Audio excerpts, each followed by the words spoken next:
a very prominent movie is returning to the theaters. And the prominent movie would be Kill Bill is going back to the theaters, except this time as a 4-hour feature. Phoenix, you interested in this? Oh, 100%. 100%. That's a great movie. The second one's better than the first one, but yeah, this is one of Tarantino's best. Vera, are you a Kill Bill fan? I am, but I don't think that I would pay to go and see it in theaters. I don't like having to pay a company to rewatch a movie that came out, 10, 20, 30 years ago because they're desperate for money.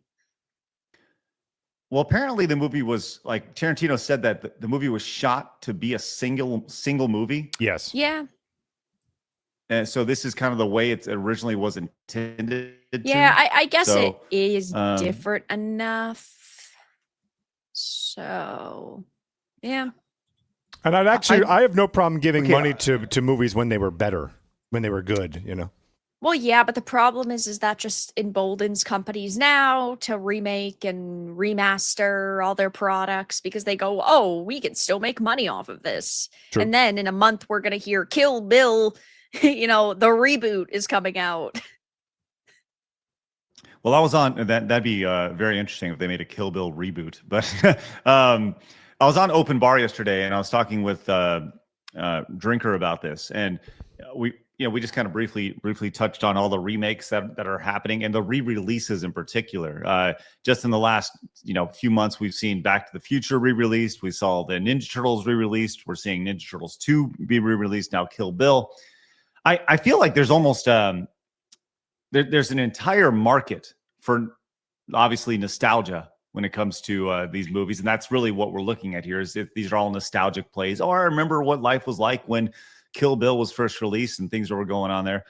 And all those other movies that I mentioned, I actually would like to go back and relive that experience in a theater. Vera, is there a movie in particular that you would pay to go back to the theater and see? Lord of the Rings. Never seen Lord of the Rings in theaters, even after all these like small re-release runs they've done. Never. Really?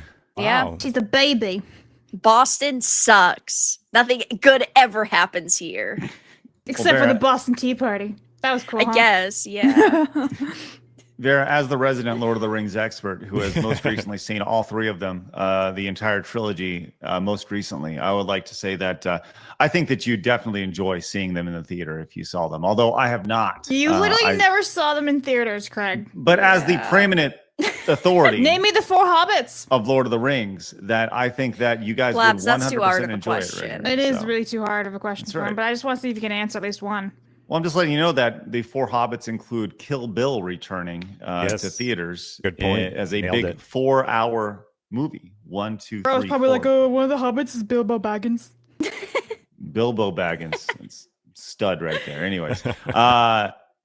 So yeah, Kill Bill coming to theaters. Sweet. Same with you guys. Would you guys be interested in going to see Kill Bill? And if not, what movie would make you get out of your chair and go to the theater? Because we had this discussion as well.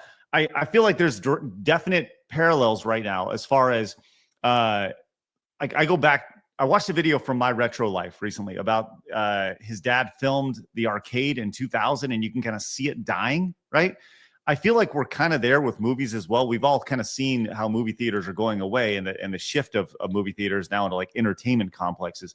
But the movie theater and the arcade have very similar situations where now the home option is often better than the theater option of having to wait. And I was talking to my daughter about this actually today, my 13-year-old, because I was telling her about how we used to go to theaters like with our friends. And she's like, yeah, there's no interest by this younger generation to go to the theaters. And her point was there's literally no point to go to the theater because it's expensive. Her words, not mine. It's expensive, and she can just wait 2 weeks, and then it'll be on Prime, or whatever. You know? It's very depressing, but yes, it is very depressing. I haven't gone to the movie theaters in years Because it just, first of all, besides the fact that I live in the middle of nowhere, so getting to one is 40 minutes each way. Then you have to sit there for like 2-3 hours. And it's not even comfortable. It's like these really old movie theater, right? So it's like, why bother? I can just wait a couple weeks and watch it at my house.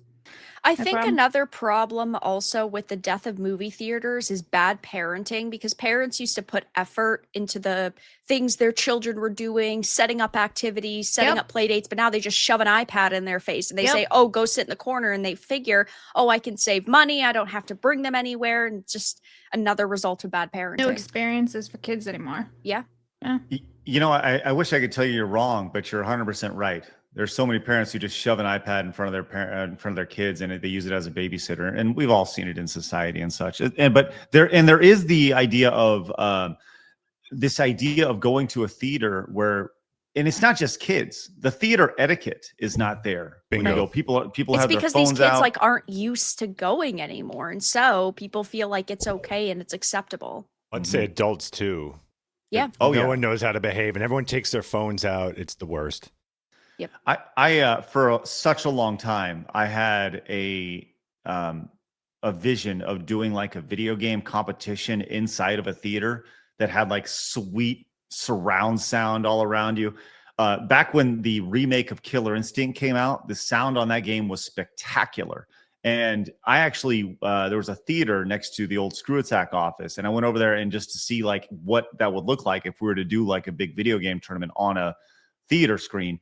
And the sound, we tested out Mortal Kombat inside of a theater, and the sound was spectacular, like nothing I've ever heard before. I cannot replicate that in my house, what I heard in that. So that's something I still would very much like to do, is have some sort of big video game competition at a theater, just to fully have that enhanced experience of the sound literally surrounding you.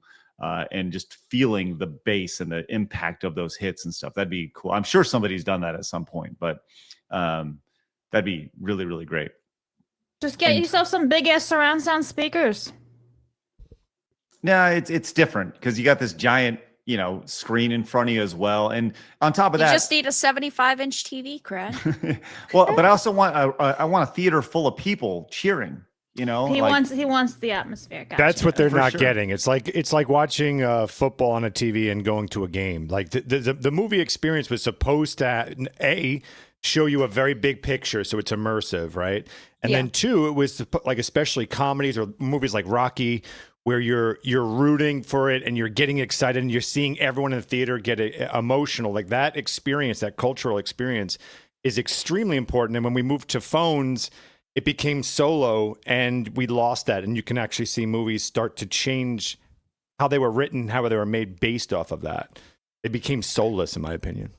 Soulless. Yes. Well, I think that'd be super fun. People talking about the input lag and such on those. Well, maybe what you do is you don't have people actually play on the screen. You have them play on a monitor, and that's projected onto the screen. So they're getting so there's no input lag, but the audience can still watch. So, there are ways around it. I just think that'd be really badass if you could do it. So, yeah, maybe once again, we're all about creating experiences. So maybe that's something that we do in the future. So, do you know that if you subscribe, you won't go bald? Just kidding. You actually probably will.